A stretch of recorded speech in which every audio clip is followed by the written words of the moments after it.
I always like to hear that. Everyone in a lot.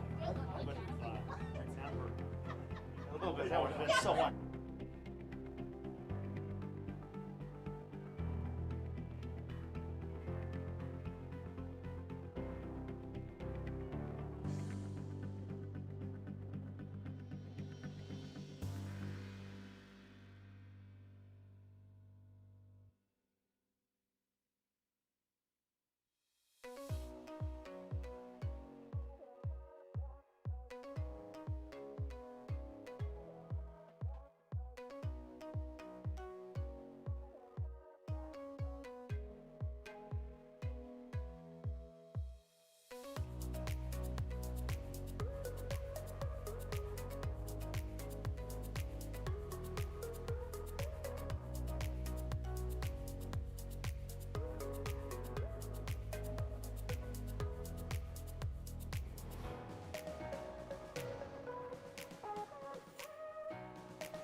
Misty, oh.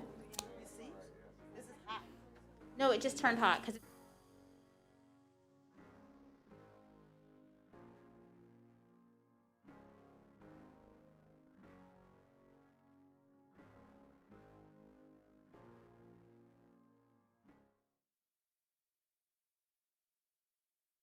Good evening, everyone. There you go.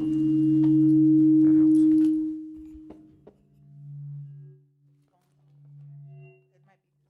Might be the electronic devices. So welcome to our new space as we get adjusted and figure out what can be close to the mics and not.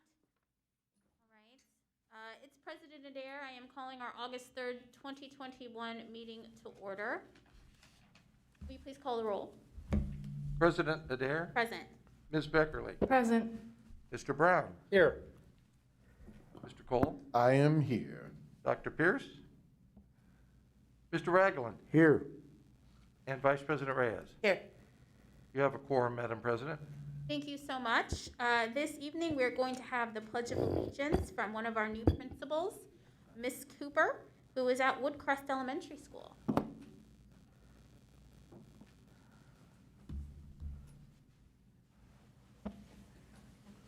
Flag of the United States of America and to the republic for which it stands, one nation, under God, indivisible, with liberty and justice for all.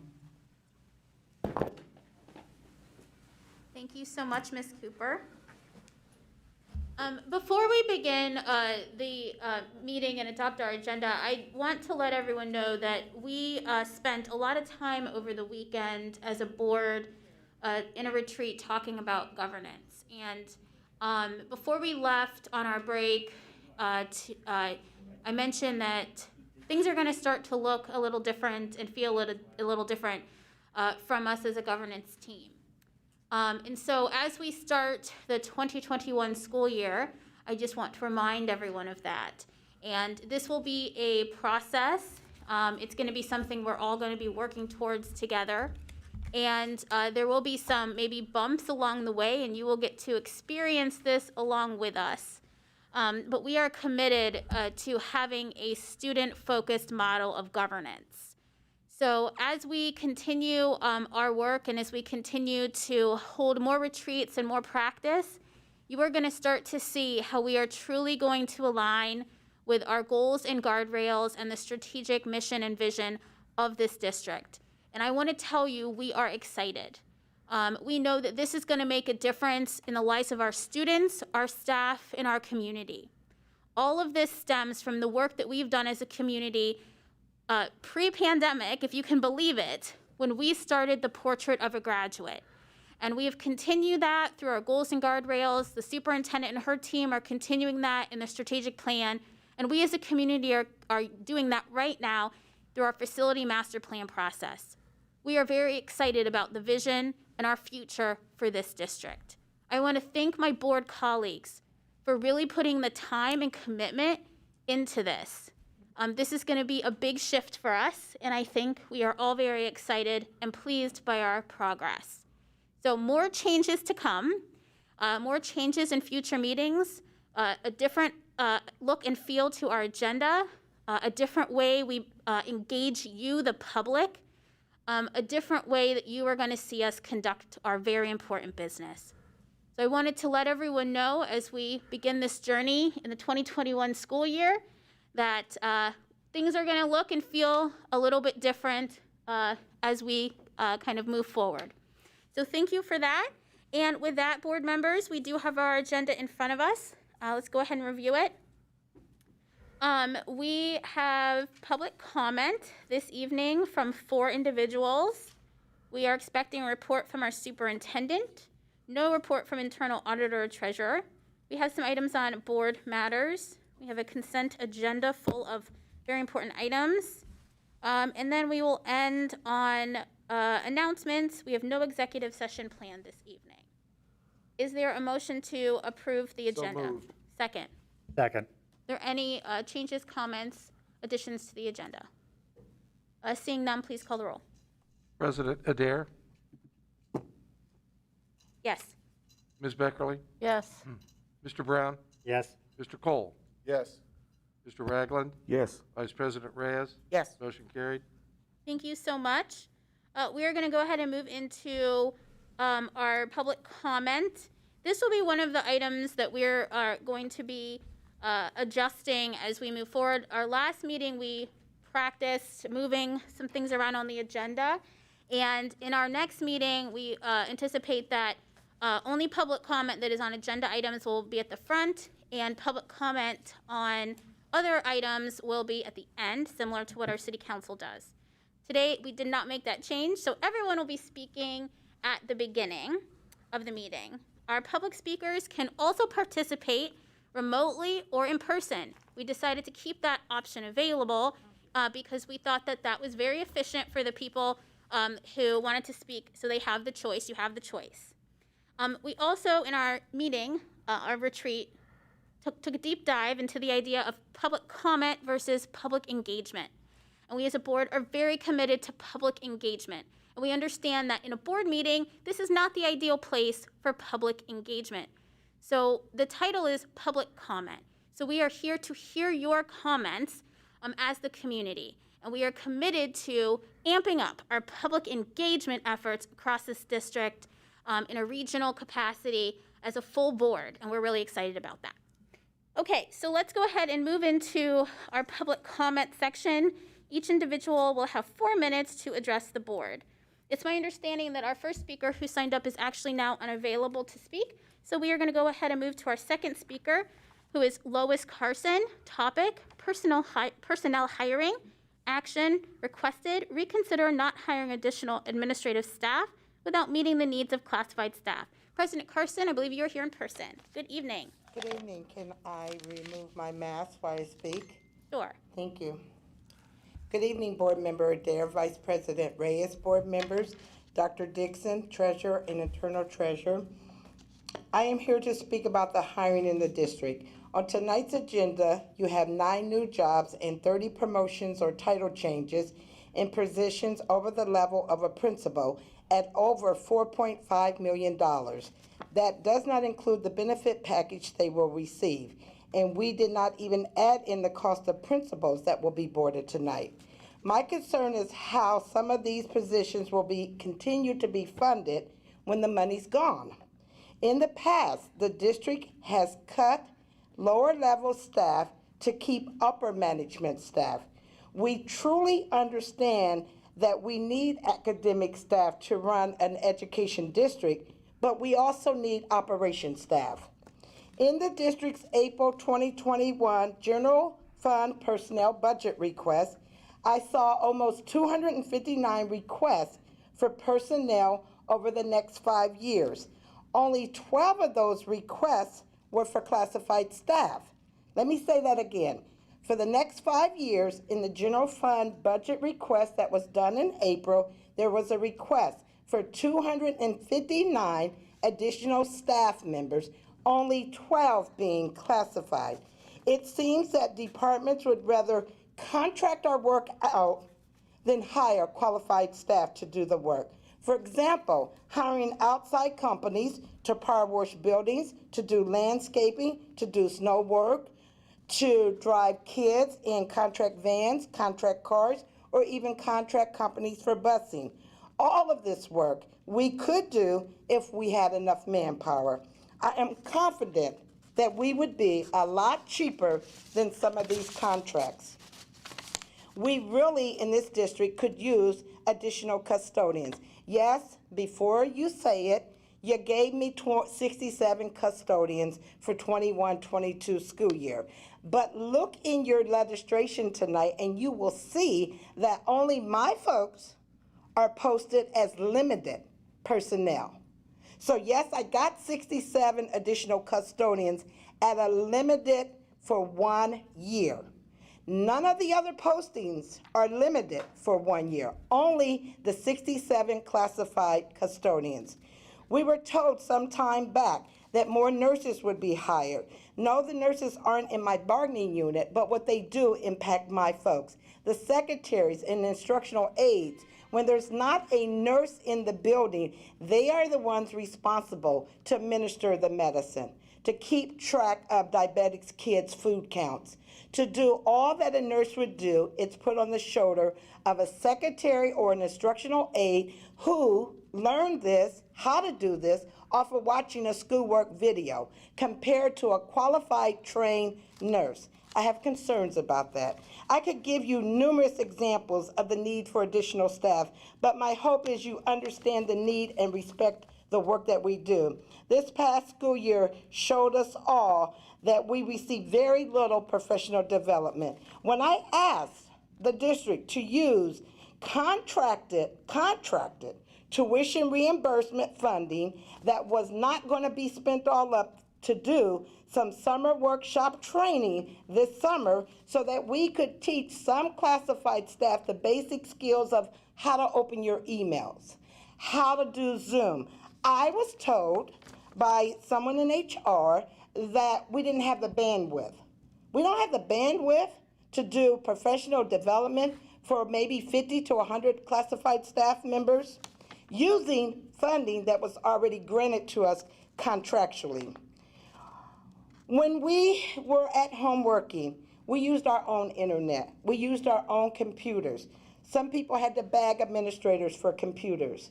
We did what we had to do pull out, Zoom, whatever, without complaining to the district, because that's us, that's classified staff. We get it done. Thank you, President Carson. You're over your 4 minutes. Thank you. In closing, all I'm asking you tonight is, I'm asking the board to look at all positions. Look at why we don't have enough classified positions. I just want us to receive the respect that other people receive. We say in this district that we increase the benefit package to get the best administrators. We don't increase a darn thing to get and hire the best classified staff. How dare us say we want the best administrators when we don't even look at the least of us. Thank you for this opportunity to speak this evening. Thank you for your comment, President. Our next speaker is Karen White, here to speak on the mask mandate decision, board action, express my gratitude and support for the board. Ms. White? Good evening, Dr. Dixon and members of the board. Thank you for having me tonight. My name is Dr. Karen White. I'm the parent of an incoming kindergartner at Gables Elementary School. Initially, I registered to speak at this meeting to urge the board to require masks in our Columbus City schools this year. However, this decision's already been made, and so that message is no longer necessary.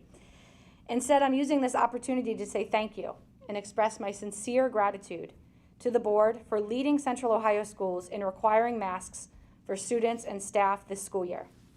With this decision, you have put the health and safety of our children, our teachers, our staff, and our families first.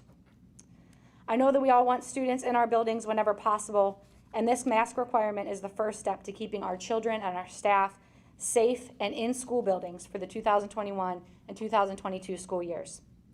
I urge the board to continue following the recommendations from the CDC and the American Association of Pediatrics as we navigate this school year and continue to progress through this pandemic. Thank you for your time, and a sincere thank you from a concerned parent. Thank you so much for addressing the board. And the comment, really, the thank you goes to the superintendent and her administration. She actually made the decision, and we supported that. Thank you. Our last speaker is going to be joining us virtually, so I think we're going to wait for Board Liaison Nichols to appear on the screen. Yes, she disappeared. And that speaker is Michelle Dalzell. The topic is sex education, in my experience, board action, create a policy to prevent this from happening ever again, a sex ed policy. President Adair, the speaker's on the line. Thank you so much. You may begin. Hi there. 1 second. I'm trying to open. I had something typed. Forgive me. I closed it because I started watching the meeting, and then I closed tabs accidentally. While I'm waiting for this to open up, I want to thank all of the board members for your dedication and your time. I looked at the agenda tonight, and you've got a lot of stuff to cover. So I will be as quick as I can, but you know what? I know that it's not easy to serve in the capacity that you serve in. And I just want you to know that I appreciate you. So here we go. I did request that something was passed along to you so that you could view, if you wanted, what I'm going to be covering. Really? Where is my... Okay, this is really bad, so I'm going to be winging it. So at a quick glance, what I'm requesting of the board is that a sex education policy is created and that it is put into place that requires the board to review all health curriculum related to sex education, and that the lessons are delivered to same gender groups by a person of the same gender. Also within that policy, I would like to see that it is mandatory to communicate with families the content of the lessons and a permission slip is collected. This is very important. On April 27th in the afternoon, there were 2 regular 7th grade teachers who organized a sex education classroom at one of our schools here in Columbus. And I believe it was given by someone at the health department, but don't quote me on that. The students were kept in their original class homerooms, and they logged into a session via Zoom. They used Chromebooks. Some even shared Chromebooks. As the lesson proceeded, I heard some disturbing things. Things like, this is a pleasure area, while showing a full picture of a vagina. Then a full picture of a penis and scrotum was shown. The students began getting very uncomfortable, and several asked to leave and use the restroom. The woman mentioned being able to get pregnant standing up. She covered what happens during a female exam. I heard the words ejaculation and semen, and we are talking about 12-year-olds, maybe 13-year-olds, sitting next to boys while looking at a full vagina picture and hearing about how a doctor will put their fingers into her vagina. Almost all of the students had a negative reaction. It was embarrassing for them. Some of the students were Muslim, and they cannot even show their hair, let alone view full pictures of body parts while sitting next to the opposite gender. I finally told the students that they could close the Chromebook because it was a horrible experience. The state law, Ohio Revised Code 3313.60, which is titled Prescribed Curriculum, is the governing piece of legislation that mandates what is to be covered in schools. There's nothing in this law that teaches boys how a female gets an exam. The law, I said that should have been emailed to you. The law also states that parents have the power to excuse their child from sex ed lessons. The law also states that parents have access to review any questionnaires that are given prior to the survey being given to the students. The issue with my experience is that the parents were not even notified of the lesson, which meant they had no idea to intercede or excuse their child. The teachers in this particular case presented poor judgment, lack of care and consideration for the students and the families, and this is why I am requesting more oversight of the academics, at least at the bare minimum for sex education. It is our job to protect our students. There was a complete lack of respect for them, and I think it was mean to embarrass them like that. One girl said, shouldn't we be learning about periods and how to take care of ourselves? Another said she was telling her auntie and that her auntie was going to be coming up to the school. This is not the experience that we want our students to have.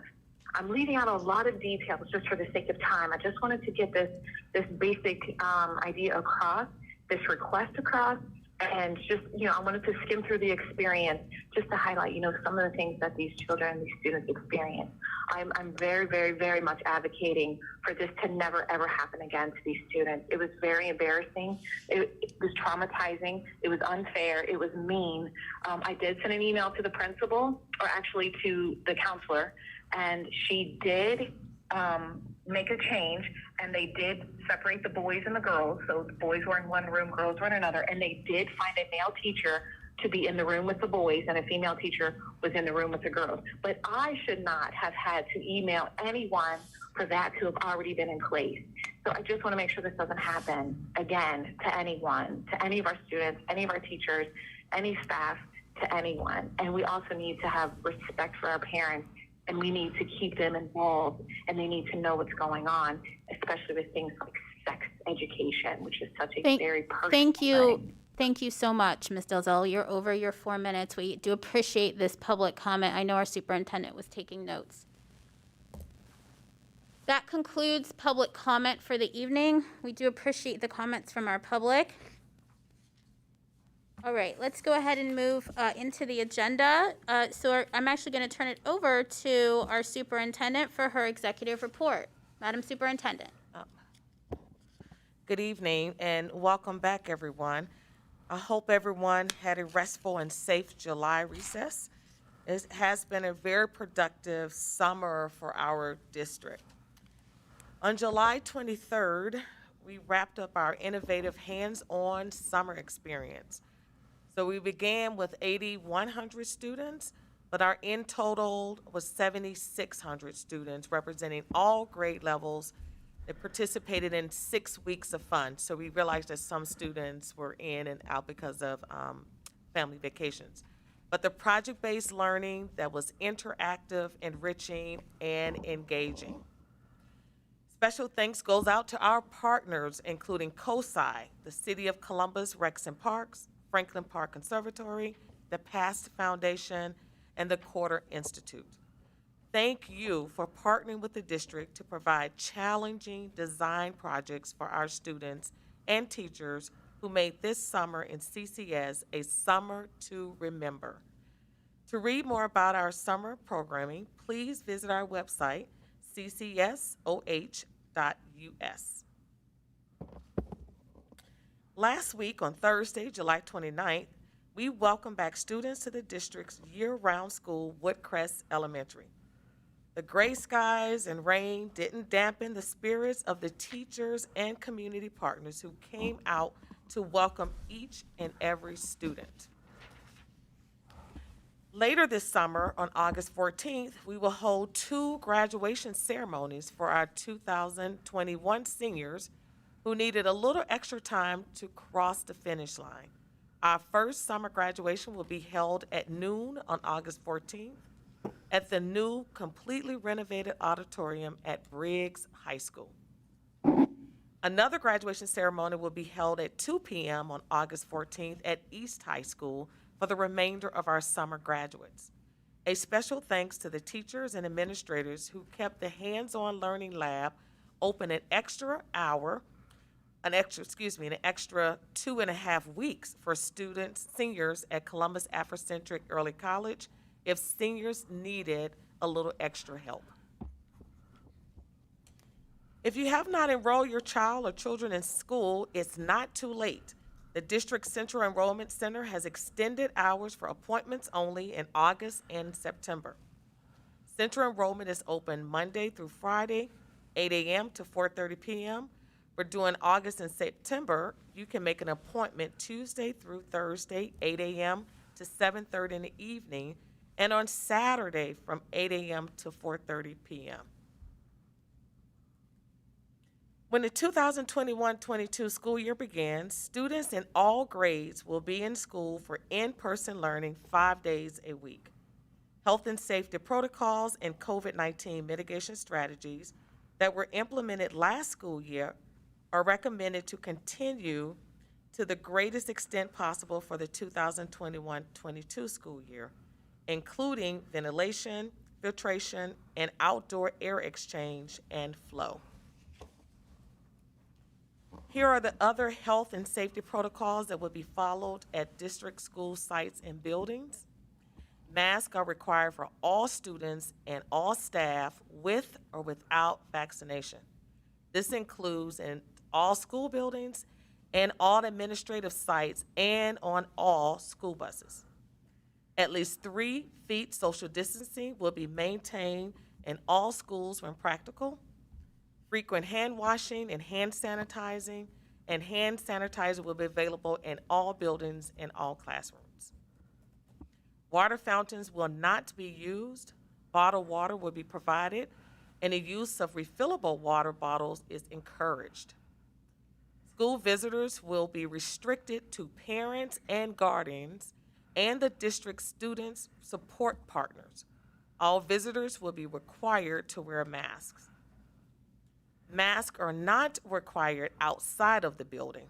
This includes outdoor recess, outdoor field trips, and other activities outside. Any student or staff member can wear a mask during outdoor activities if they choose to do so. I would also like to provide the board with an update on our transportation model for the upcoming school year. As a reminder, we are routing on yellow buses all Columbus City Schools charter and non-public transportation eligible students in grades kindergarten through 12.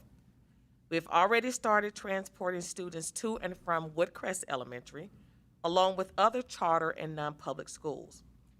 We have been aggressively recruiting new drivers and trainees who also find ways to create efficiencies in our routing, while also finding ways to create efficiencies in our routing. We currently have 583 active bus drivers. An additional 25 more drivers are on the personnel agenda for the board's approval tonight. If approved, this will bring our total number of drivers to 608. Our recruitment strategies have been paying off, as we recently conducted 184 interviews for driver trainees. A total of 146 of those candidates have moved on to the next phase of the training process. A volunteer CDL permit class is being held 2 nights a week to help people obtain their permit as part of the process. We have also sent out opt-out surveys to families of transportation eligible students. I would like to thank the 265 families who have stepped up and identified an alternative way for their students to get to school. Your willingness to help during this national bus driver shortage is greatly appreciated. We have also sent out a similar survey to charter and non-public schools for their families to opt out of yellow bus transportation if they wish. We have also engaged our charter and non-public partners on topics related to bell time flexibility, transportation model, and opt-out surveys. We are appreciative of the partnership and collaborations we have with our charter and non-public schools. To create more routing efficiencies, we have contracted with outside vendors to handle some yellow bus and special education van routes. Our transportation team is also working with an outside company, Dynamic Ideas, to develop a more efficient routing solution for the upcoming year and thus reduce the number of routes that we need to run. We are optimistic of the results that this partnership will produce. Families should expect to receive notification about their students' bus stop and pickup and drop-off times in the next coming weeks before the start of school.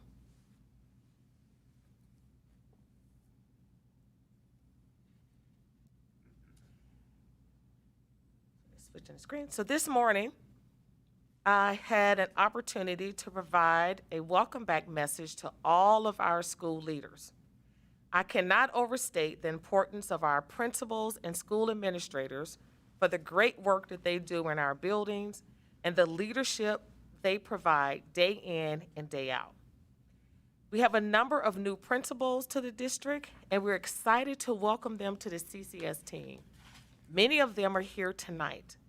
I will now turn it over to our area superintendents to introduce each of the new leaders in their region.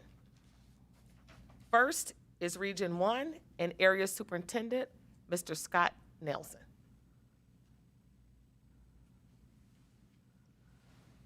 Thank you, Dr. Dixon.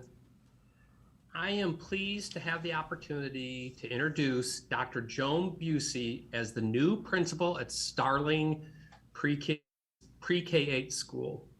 Dr. Busey comes to us from Old Orchard Elementary School, and we are very excited to have her in Region 1. Welcome, Dr. Busey.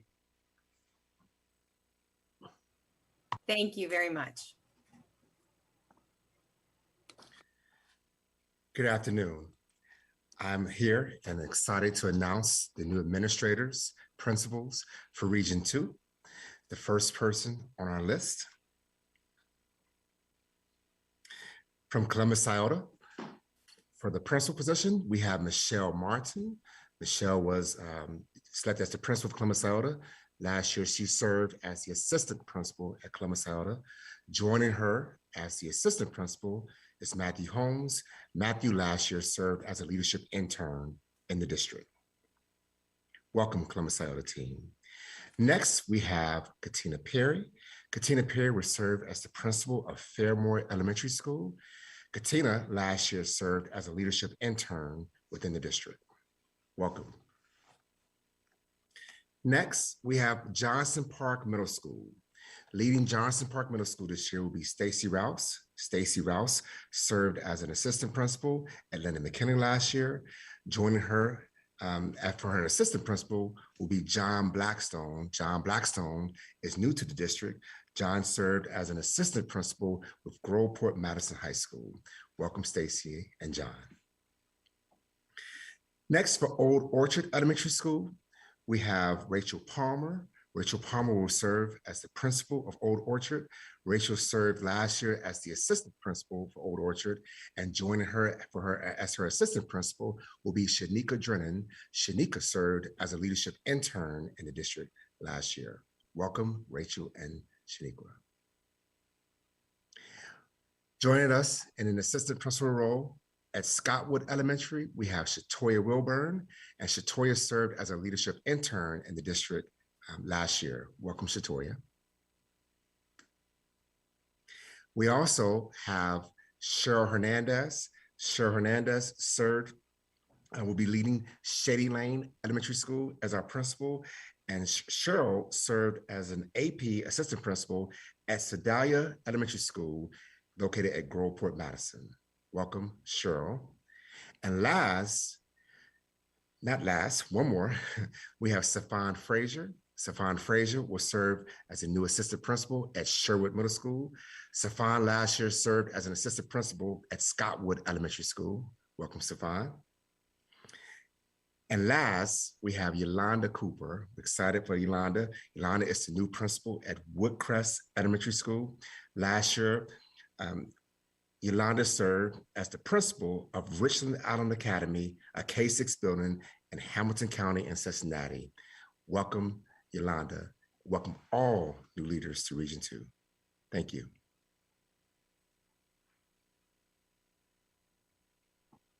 Good afternoon, Columbus City School Board of Education administrators. My name is Dr. Sandy Womack Jr., and I am the Area Superintendent of Region 3. And I am grateful and humbled to have this opportunity to introduce the new leaders in Columbus City Schools Region 3. Our first new leader comes to us by way of Berwick K-8 as an assistant principal. His name is Mr. Rodney Johnson. He will be taking over at Cedarwood Elementary School. Welcome to Region 3, Mr. Johnson. Our second new leader, we picked up from the Grove City Schools from Stiles Elementary School, and we'd like to welcome Mr. Naeem Sanders to Ohio Avenue Elementary School as the instructional leader. Welcome, Naeem. Our next new leader comes to us directly from the Columbus City Schools at Johnson Park. She was an assistant principal, and she will be moving over to East High School as the assistant principal, Ms. Carlita Bell. Welcome to Region 3. And last but not least, Mrs. Caroline Walker, who is the assistant principal at Devonshire, will be taking the lead at Watkins Elementary School. Welcome, Mrs. Walker. These are the new leaders in Region 3 in the Columbus City Schools. Thank you.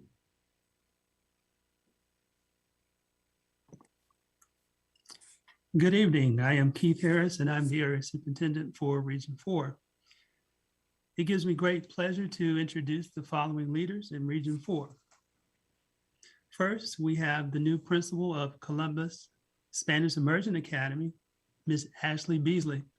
Ms. Beasley was the leadership intern at Columbus Spanish Immersion Academy last school year. Second, I would like to welcome Ms. Jennifer Hutton to Columbus City Schools in Region 4. Ms. Hutton will be the new principal at Hubbard Elementary School. Last school year, Ms. Hutton was a principal with Excel Schools. Next, we have Ms. Alyssa Hortzman, who will be the new principal at Indian Springs Elementary School. Ms. Hortzman comes to us from Southwest Licking Schools, where she served as an elementary school principal. Ms. Tara Oddie is the new assistant principal at Whetstone High School. Ms. Oddie was the assistant principal at Columbus Global Academy last school year. Finally, we have our two leaders at World Language Middle School. Ms. Sandra Santos is the principal. Ms. Santos spent the 2020-21 school year planning for the opening of World Language Middle School, which will open up its doors for students for the first time this upcoming school year. Assisting Ms. Santos is Ms. Marcia Davis. Ms. Davis was a leadership intern with the district last school year. Again, I would like to welcome all of these leaders to Region 4.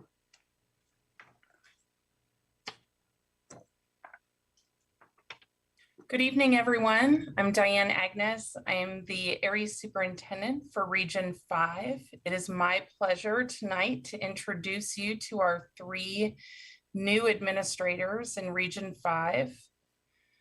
First, Mr. Austin Taylor will join us as the principal at Northtown Elementary School. Last year, Mr. Taylor was an assistant principal at Whitehall Yearling High School.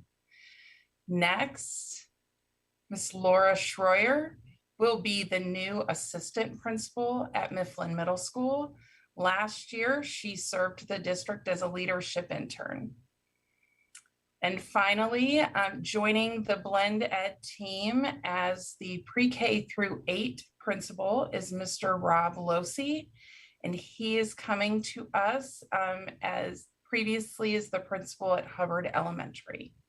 Welcome to Region 5. Good evening. I'm Luther Johnson, Area Superintendent for Region 6. Region 6 would like to extend a warm welcome to Dr. Zach Duberstein. He will serve as a Region 6 leadership coach. Dr. Duberstein formerly served as the Director of School Performance for KIPP Columbus. Next, we have Ms. Kathy Bean. She will serve as the new Assistant Principal at Berwick Alternative School. Ms. Bean previously served as the principal at Mount Healthy Preparatory and Fitness Academy in Cincinnati, Ohio. Last but definitely not least, we have Ms. Vicki Cumberlander. She will serve as the new assistant principal at Eastmore Academy. Last year, Ms. Cumberlander served as a leadership intern at Centennial High School. We are fortunate to have each of them join our great region of Region 6. Thank you.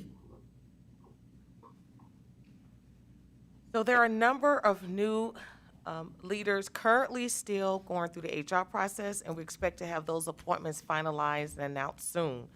So to all of our building leaders, welcome to Columbus City Schools. Thank you for your dedication to leading our schools and serving our students and their families. That concludes my superintendent's report, and I now will turn it over to you, President Adair. Thank you. Are they on live? Yeah. Hi, everybody. Welcome. I don't know what's real and not. We are so excited to have you. Welcome to the district and into your new roles if you were with the district before. We can't wait to see you all get started and really help us lead this district, working with our families and communities and students. So thank you. Board members, any questions for Dr. Dixon and her report? I see Dr. Pierce and then Board Member Beckerly. Dr. Dixon, thank you so much for your report. My question hones in on the 7,600 students that we have participate in summer learning. Did the participation of our students impact our progress on credit recovery or credit capture for our students in grades 9 through 11? Yes, I will have a full report of our summer school data along with graduation data at the next board meeting. So specifically that will relate to not just our seniors, but grades 9 through 11? Correct, our summer school. Awesome. And then I want to say congratulations to those seniors who were able to complete their credit recovery. Thank you to the staff and teachers that contributed to that success by keeping those buildings open later so that could happen. Yep, thank you. Thank you, Dr. Pierce. Board Member Beckerly. First, a point of personal privilege. Michelle Martin, who is becoming the principal at Scioto, and I did our coursework together, becoming a teacher, so I'm particularly thrilled to see her, and I know Scioto's in good hands.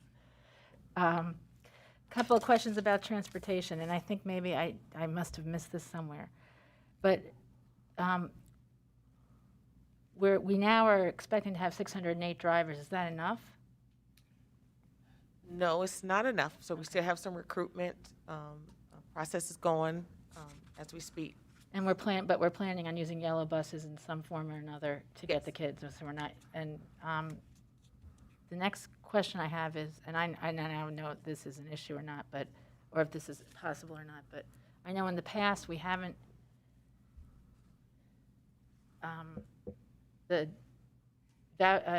private school kids, non-public kids, and charter school kids are bused separately from Columbus kids. Is there any possibility of merging routes in order for efficiencies, and are we considering that? Yes, that was one of the things we worked out actually this past school year, and they were open to that. They actually did not know we were transporting students separately that way. So we have. So we're integrating. Integrating. Mm-hmm. Okay. So that is in progress. Okay, good. Because it seems to me any efficiencies we could get there, we should get. And I do have Rob Weimheimer and Mr. Odom on ready to answer any specific questions. If I don't have any information, but. And I just want to say once again, I know I've said this to you over and over again, but I just am so thrilled about the summer program. It's visionary. It's foundational. It's so intentionally going to help close the equity gaps. And I know that I'm glad that you stuck to your guns and went through with it, because I know that there was a lot of talk about, we have to worry about learning loss and all this, but this is really what our kids need, and we have to start building that foundation for them so that our community will be their community. And they feel like they own it, access to whether it's Franklin Park or COSI. So I am just beyond thrilled that we got that up and running this summer, and I'm very proud and grateful. Thank you, Board Member Beckerly. We have Vice President Reyes, then Ragland, then Cole. Thank you, President Adair. Thank you, Dr. Dixon, for your report. I have talked to a couple of our bus driver supervisors, and they're really excited about where we're at and very appreciative of the efforts that we are doing to fill those positions and the training that it entails, and extremely grateful to our classified staff that's doing the work that's out there. One of the questions that they had is, and I'm also excited how we continue to engage our community to help us in the recruiting efforts. One of the things you was not mentioned on the slides was how our students will be required to travel on the buses. Will that, wearing masks, so forth. When we take out or send out the information about bus routes, will all that information be included in those communications? Yes, and we also will have each individual schools will make sure they send their information out to parents about the protocols in school and riding a bus. And we also have some family engagement sessions that we'll start on those. I think the first one is going to be on Wednesday, August 18th. But we're making sure we communicate to families that the same protocols we had in place previously will continue on the bus and at school. Thank you. And prior to relaxing some of the orders in the general public, we were able to provide some PPE to some of our families that may not have PPE. Now that we're requiring masks, will the district be able to assist those, or can parents communicate with us if they are in need of masks for their children or any other possible PPE they may need in order for their children to have a successful year Yeah, absolutely. We're going to provide even masks if a student kind of forgets it when they get ready to get on the school bus. So the PPE will be available for our students and families if they need it.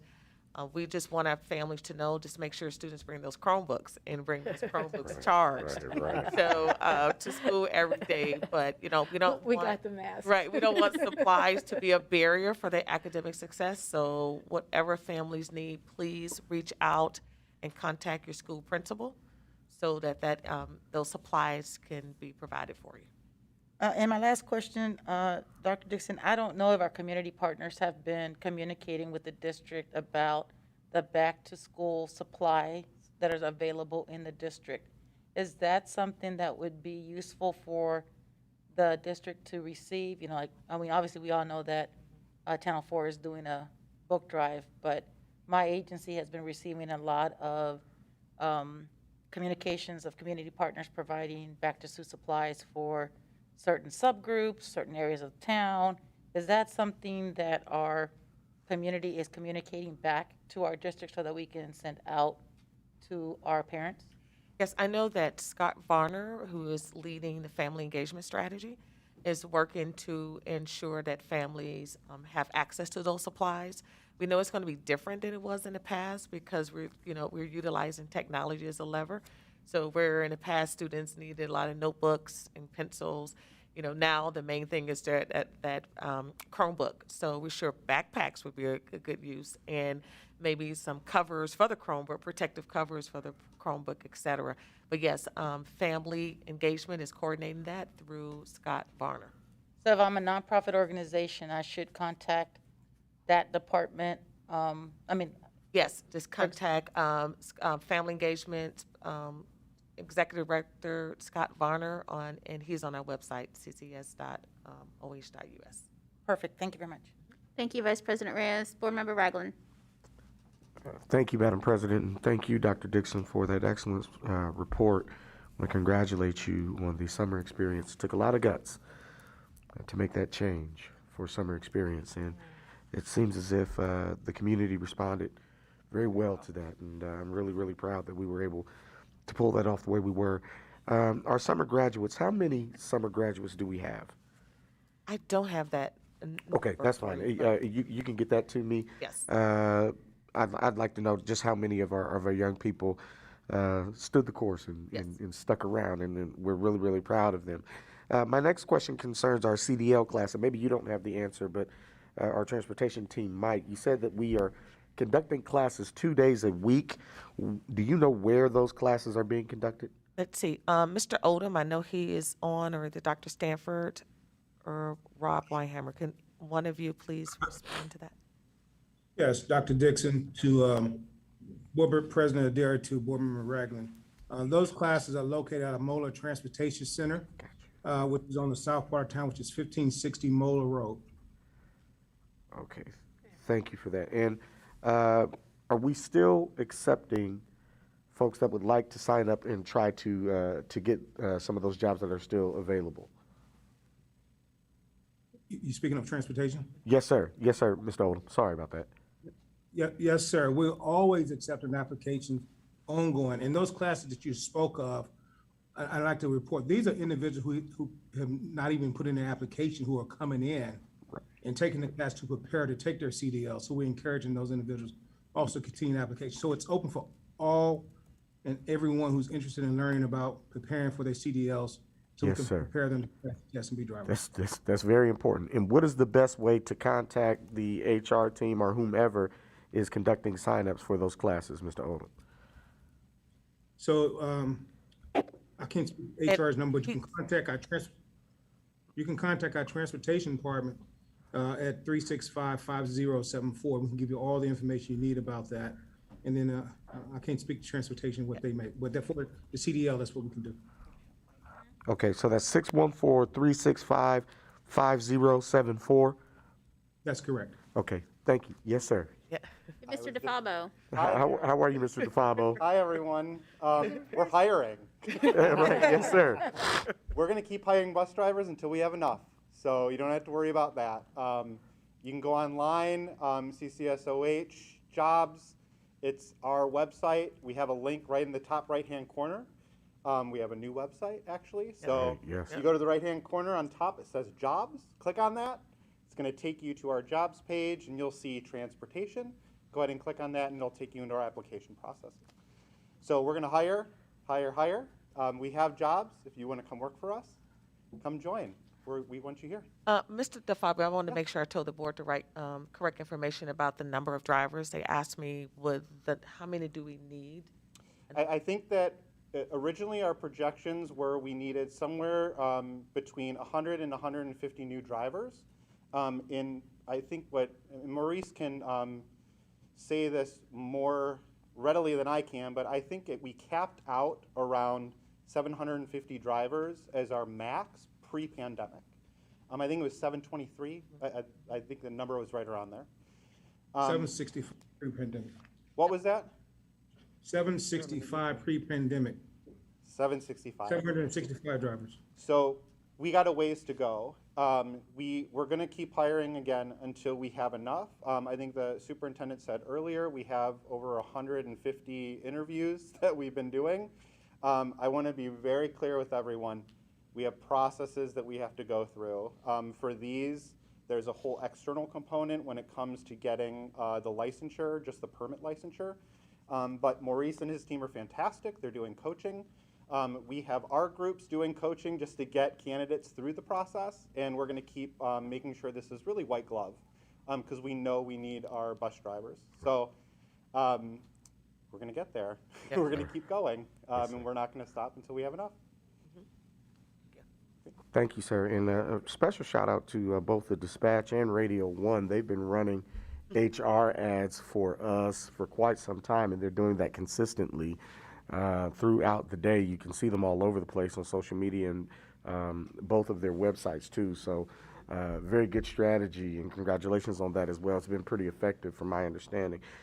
I also want to take a point of personal privilege and welcome all of our new administrative staff throughout every region, but especially welcome my friend Naeem Sanders. I also taught with Naeem 20-something years ago together, and it's really, really good to see him joining our team at Ohio Avenue, a very special place over at Ohio Avenue. And so welcome to all of you, and thank you all for your committed service to our young people. That concludes my questions, Madam President.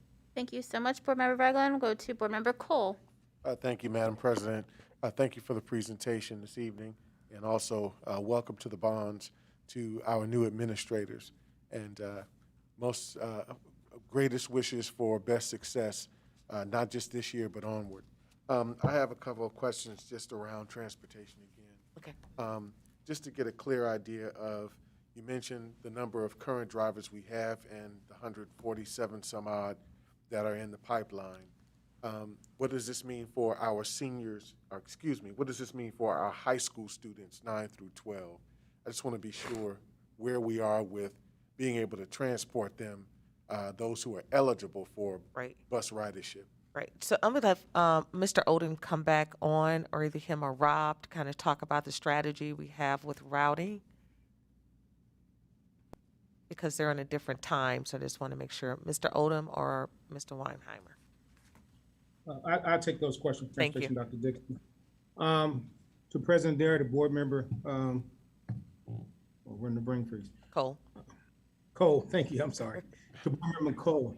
To answer your question, we are routing all students K through 12 that's eligible for transportation. To answer your question, as Dr. Dixon mentioned earlier in her comments, we also are looking at being more effective and efficient through partnering with a consultant to look at our routing, and we believe we will be able to reduce those routes and be more effective and efficient by doing some different strategies. We're also looking at different strategies also to free up yellow bus by using some alternative types of transportation. For example, for students with IEPs, in some cases we are allowed to use vans or other means of transportation which is approved through ODE. That would be able to free up vans. For example, in some cases, you may have a situation where you're using one or two, bus to transport 2 students because of where the student's located. In this case, we use another means of transportation, free up a yellow bus to be able to get more students on that bus to be more effective with that bus and efficient. And so again, What our number, the question was asked earlier, how many drivers we need. Pre-pandemic, we told you that number, but we believe moving forward in years to come, also and now in years to come, we'll be more effective and efficient by looking at different strategies with our new transportation director.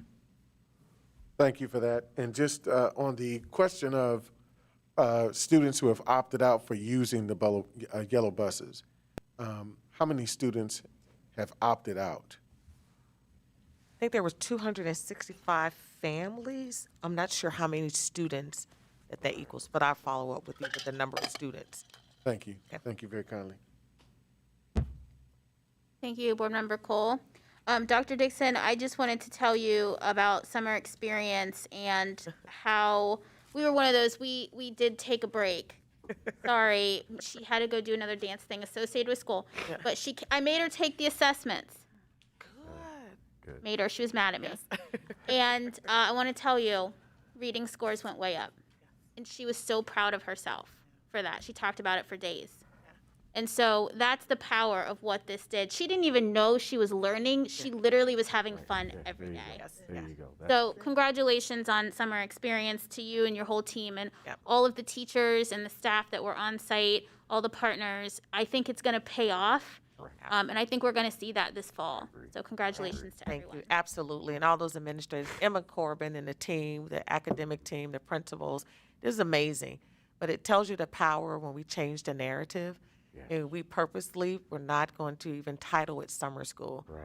We wanted students, summer experience meant we want them to experience something different and not focus on any loss, but just get them excited about learning and being with one another again. And the power of that, the number of people who joined in to help, it was just magical. But it lets us know that, that the sky is the limit. And when we change our thinking about the possibilities for our students is where real change happens. And so I'm just proud of everyone who played a part, who made sure we had the funding, thank you, Stan, and all the things that we did to put in place. It was a great experience for our students and our families and our teachers and administrators. Yeah, I was just going to say, I know I'm not supposed to talk, but I'm supposed to be strict. okay. We're practicing. Okay. You can share your comment with Dr. Dixon later. I'm sure it was positive. Okay. It was. All right. Thank you, Dr. Dixon. So hard. I know. We're going to go ahead and move on to our internal auditor's report. And we have Mr. O'Connor in for our auditor. Good evening. Good evening. There is no report from internal audit this evening. Yeah, I'm going to. It is wonderful to see you in person, though. Thank you. You guys too. No. Thank you. All right, and we're going to go ahead to item 7, to our treasurer, Mr. Prohoric. Thank you, President Adair. I know it's disappointing, but I don't have a report this evening either. It's always good to see you, though, as well. It's been a long time since I've seen the 7 of you. 48 hours. 48 hours. Yeah. Well, James wasn't here, so that's there true. we go. Well, I did spend some He was time here with on the Mr. big Bragg. screen. Okay, let's go ahead and move into item 8, which is board matters. Item 8.1, first reading of amendment to board policy 0169.1, public participation at board meeting. Board Member Brown. Thank you. There is one policy here for a review on first reading. This deals with public participation at board meetings. This arose directly from the customer relations staff. Because of some other changes, it was going to be helpful to them to have some additional time with respect to when people could request to be on the agenda, and that would be 1 p.m. Rather than 30 minutes prior on the day of the meeting. The other change is one that we're already been doing and one that's already been available and discretionary, and that is that the presiding officer may allow public participation both by phone or video conferencing as well as in person. Those are the only changes. And frankly, with just this, I would suggest that we consider waiving the second reading and just go ahead and act on this tonight. And I would move to adopt this. So there's been a motion to waive. Second. So there's a motion and a second. All in favor of waiving the second reading? Yes, Stan, or no? Did I do that wrong? I think what you would be permitted to say, and I can be corrected by my parliamentarian in the audience, would be that you would say, hearing no objection, the motion to waive the second reading is adopted or And- passed. I need the opportunity to object because I object. Okay, well, so we have an objection. So Right, so now you have to actually call roll. go ahead and call the roll. All right, Ms. Beckerly, Yes. Mr. Brown, Yes. Mr. Cole, Yes. Dr. Pierce, No. Mr. Ragland. I have a point of clarification. All we're doing is waiving the second reading. If we waive the second reading, will there be an opportunity to discuss the legislation? There should be, sir, there would be required to have another resolution to adopt this change in policy. Yes, sir. In that case, my answer is yes. Thank you. Vice President Reyes No. and President Adair. Yes. That motion carried. Okay, is there a motion now to approve? And yeah, now I will move to approve the policy 169.1 pertaining to public participation at board meetings. Is there a second? Oh, Dr. Roush is running up.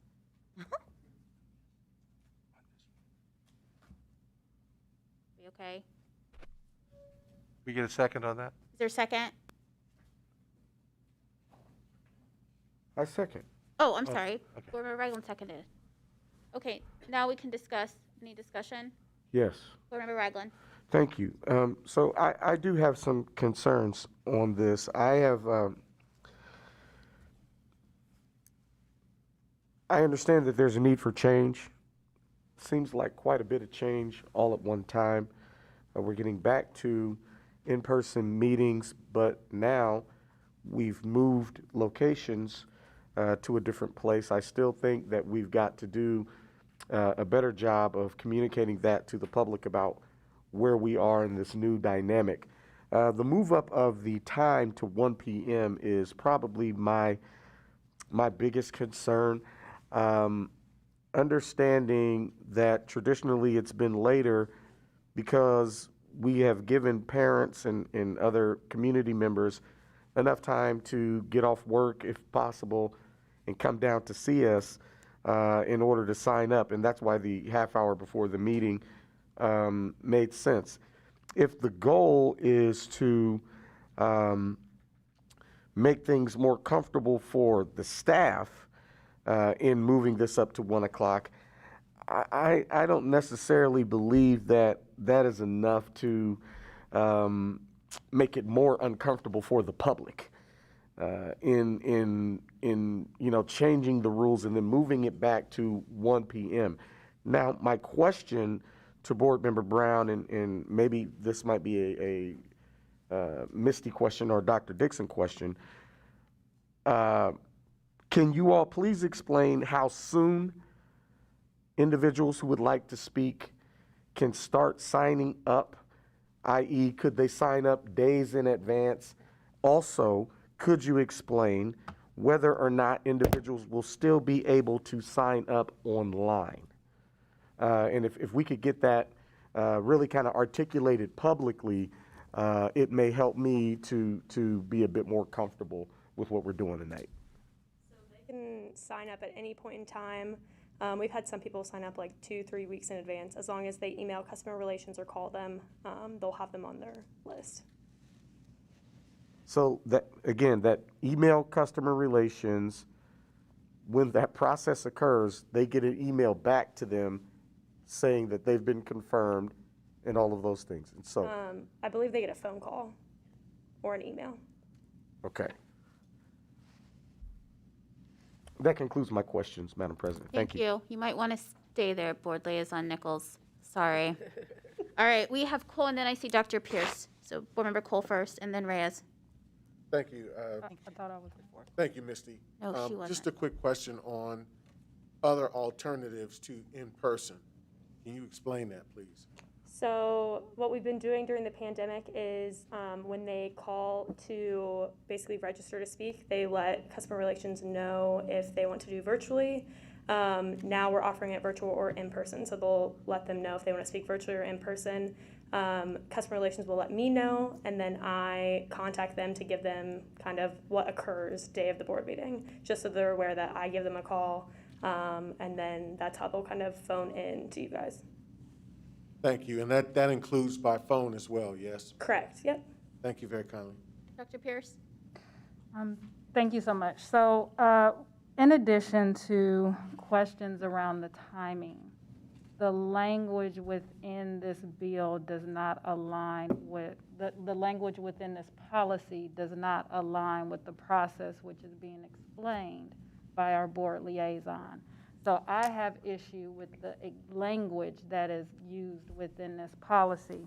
I would like to point my colleagues to the preamble, which indicates that any person or group wishing to speak to an item on the agenda shall register by email or phone call with their intent to the superintendent. Just in this explanation, we have pointed out that that call should go to customer relations, that call or that email. So we need to clean up that language so our community knows who directly to go to, or if it is a designee or a designated person. When we get down to point A, I would also like to offer that we strike through the address of the participant. Based upon my review, oftentimes our public comments do not give their address. So I think this is a good point for us to strike out that address. I also think that just given our commitment to protecting individuals' personal space, it would be a good move for us to strike that participants have to clarify their address. So I would encourage us to strike that. Again, address is listed in A. It's also listed in D of the presiding officer's rules. When we come to H, I would like us to consider how are we going to approach the question of audio or video recordings being permitted. Right now, we've moved technology into a space where we are not only providing individuals with the opportunity to watch our meeting, but by taking comment virtually, they're also engaging through remote access. So I would think that we would consider striking that audio and visual recordings being permitted. As a board, we are already providing the opportunity for those audio and video recordings to take place. And then lastly, in terms of the language around how comments are directed, as we as a board think about what we can do to create efficient and effective meetings, oftentimes before public comments are taken, individuals have to greet the board president, the superintendent, the internal auditor, and the treasurer. I think we need to create, even though it's not written in this policy, create a culture in which our speakers know that they don't have to say all of that when they come up here with their comments. They can jump directly into their comments. And so again, I want us to have a second reading of this amendment so we can clean up the language, understanding that I share the same concern as my colleagues as it relates to ensuring that we are giving people a timely leeway to sign up for comments. Specifically, noting that oftentimes we can have agenda changes upward to 30 to 20 minutes before we start our meeting. Do we then give people the concession that, hey, because we had an agenda change, we're going to open it up and let people sign up to speak? So those are my concerns. Thank you, Dr. Roush. I see you approach the podium. I have just one clarifying, President Dare to Board Member Pierce, I have just one clarifying item based on the first. You note that it says the superintendent shall. As part of your bylaws in 0100, that's the definition section, it actually indicates that wherever superintendent is used throughout your policies, that means the designee of the superintendent. Right. And that's so that if it's customer relations this week and it changes to someone else next week, we don't have to go back and you have to continue to update your policies. And so that's why that's written like that in the policy. That then becomes communicated then through the website and other avenues. But that's why that's written in there. Superintendent is it's whoever the superintendent designates to do so. I so appreciate that, Dr. You're very Roush. In our other policies, we point community members to those references, and this policy is missing that reference to point community members there. So I would also move that we include that reference. Board Liaison Nichols, was there anything that Dr. Pierce that you needed to address? No. I think okay, you're deferring. Board Member Cole. Oh, okay, I was doing it for you. Thank you so much for that clarification, Dr. Roush. For our Neola work, I was very familiar with this, so thank you for that. With this in mind, is there opportunity to amend some of this to change some of the language at this point in time? And I'm certainly open, it's certainly up to you, Madam President, but I'm certainly open to, making some language changes and striking where necessary to, make the policy a little more comprehensive. But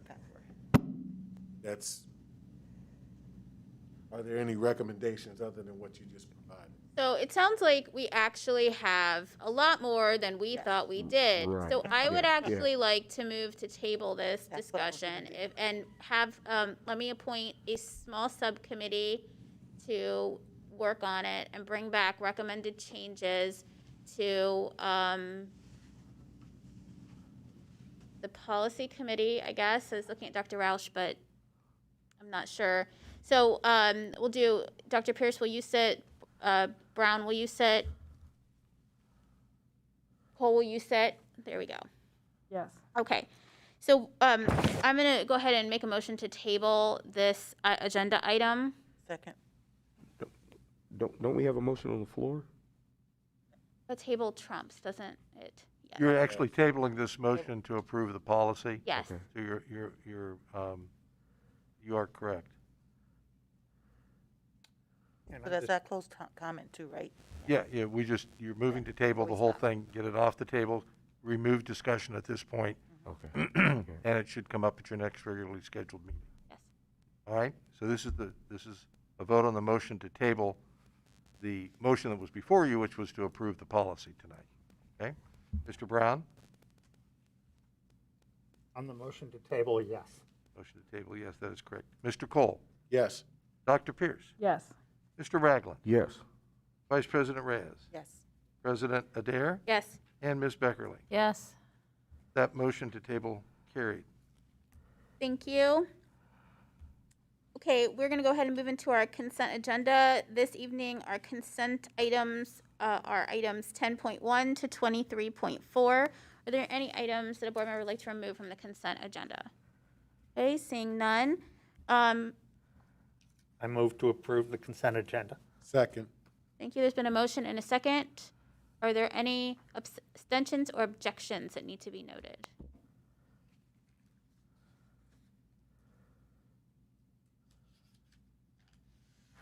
I believe Dr. Pierce is abstaining from 13.1. I'm trying to think of how best to do this. I'm abstaining, but then I also would like discussion on two matters. Okay, I'm sorry then. Let me back up. Is there any discussion? Is there any discussion on any items in the consent agenda? That's my fault, Dr. Pierce.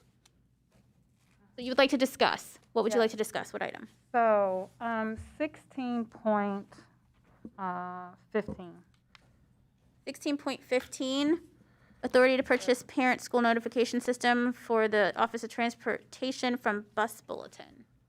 And really, Dr. Dixon, I don't know if this is a question for you or one of the administrators. In the past, we have had issues with Bus Bulletin notifying parents late or parents not being notified. Please speak to how the purchase of this software, or if they've provided any external updates, if we've done anything internally to improve the notifications that are going out to our parents.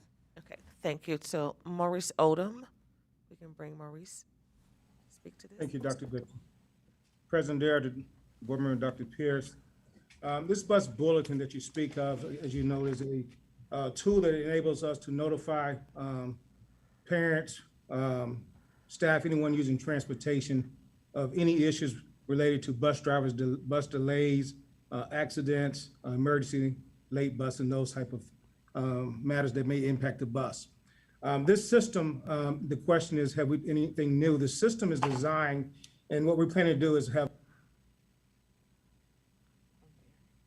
We lost audio. It just stopped. I'm sorry. You're good. You're fine. Now we can hear you. You're back. Yeah, I didn't even touch it. It just stops. But anyways, the purpose of it is to communicate with our families. Bus bulletins, what we want to do is making sure, I think in the past, some of the concerns have been that families, in order to be notified, it's a self invitation for families to sign up for bus bulletin. What our plans to do this year is, as part of the notification to go out for routing, we're going to encourage staff, families to sign up for bus bulletin, so that we're making sure that they have access to it. In the bus bulletin sign up, families are able to control how they want to be notified, whether it's through voice, text, or through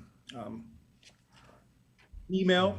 And so they have the choice to pick that. So our goal is to improve services. One, in our beginning of the school year meetings, there will be a point of emphasis with our drivers to making sure if a bus is running 15 minutes behind schedule, to notify our control center, bus dispatch, and then bus dispatch would notify that information out through bus bulletin to those buses that's impacted.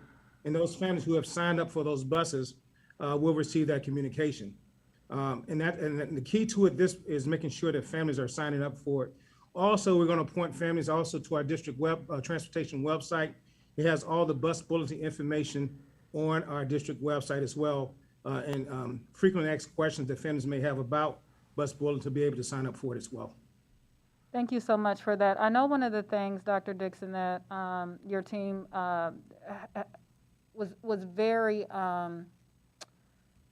inventive, very forward thinking about was the GPS systems on our buses to ensure, you know, that as our drivers are doing these routes, that they're going effectively and efficiently.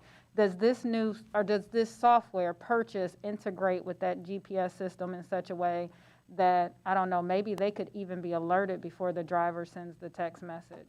Are they speaking to one another? That's a good question. That's at Versatron. Yes. Mr. Odom, can you speak to the alignment of this new software and Versatron? Yes, thank you.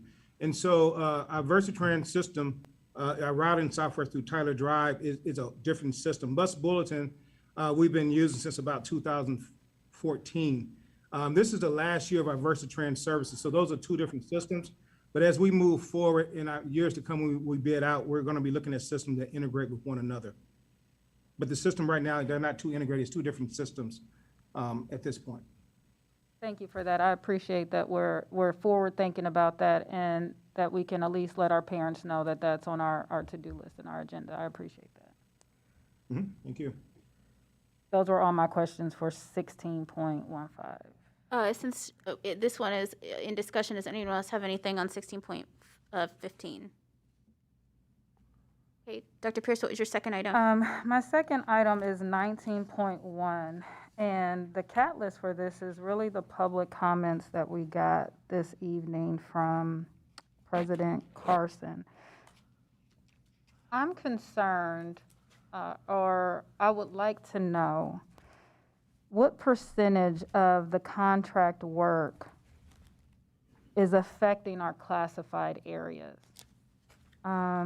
As I look through the items that we do have to vote on, in many respects, our classified areas tend to take up less space. We won't say that they're less value, but there are fewer requests that come from that area. And so given those comments, I would like to know, what are the percentage of contracted work by classified area, or how it's impacted? And then I would also like to know, because I think the challenge we face in this is that we as a district are working to increase our LEDE businesses and partnerships. Could this particularly, or that particular classification of workers be impacted by our advancement of LEDE contracts? So,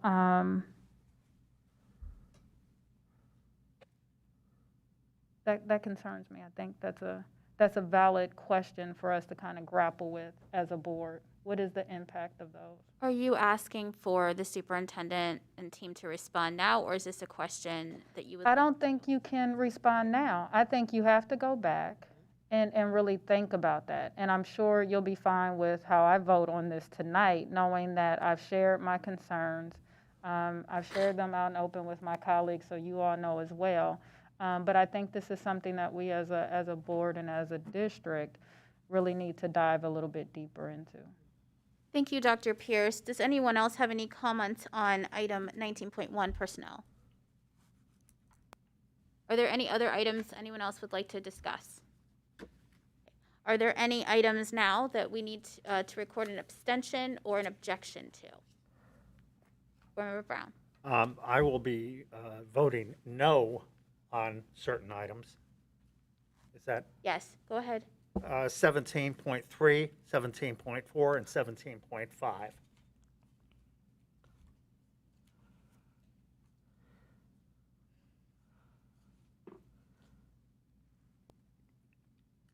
Any other objections or abstentions? Dr. Pierce. I'm abstaining from 13.1, 13.5, and 19.1.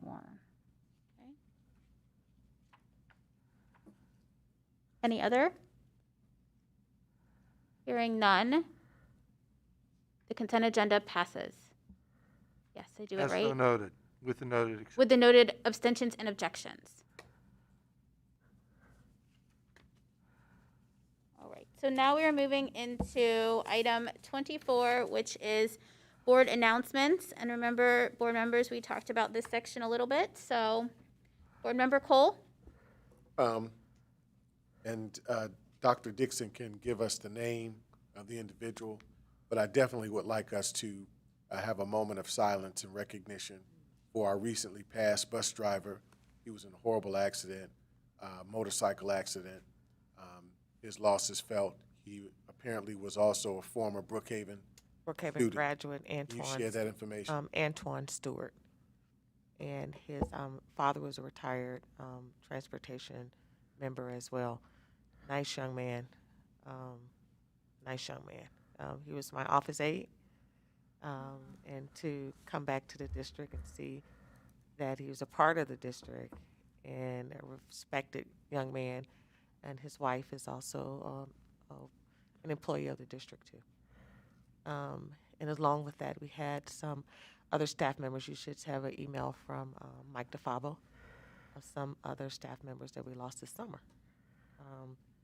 So thank you.